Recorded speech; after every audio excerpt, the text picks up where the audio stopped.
Holocaust survivor Eva Sepisi has a warning for the world. Don't let history repeat itself.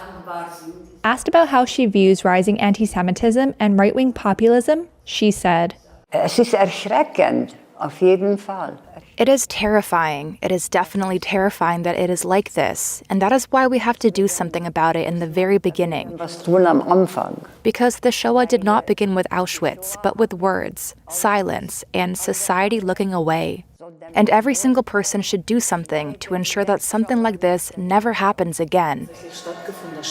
The 92-year-old survived Auschwitz, the Nazi death camp liberated 80 years ago by Soviet troops.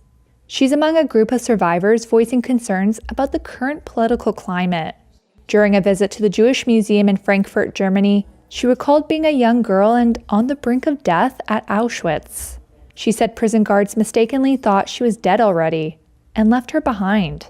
She did not speak about her experience for decades. In 2016, she discovered a death list containing the names of her mother and brother. And then I was able to grieve, to cry. I couldn't do that before. 96-year-old Teresa Regula was also brought to Auschwitz. It's difficult to make out the numbers the Nazis tattooed on Regula's arm, but they're fresh in her mind. 22-0-11, she said.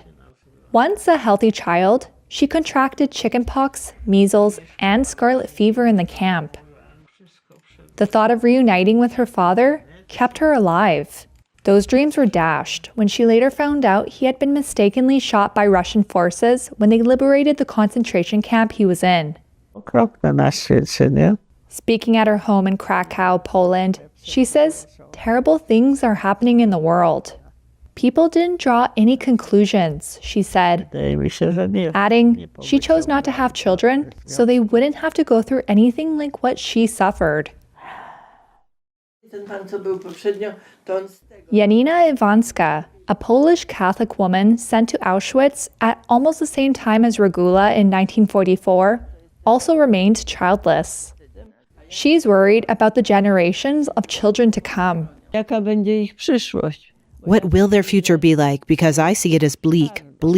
Because I remember before 1939, hatred was created between people, pitting some people against others, treating others as a slightly lower, worse race. And what came of it? But what is now is still on a much, much larger scale.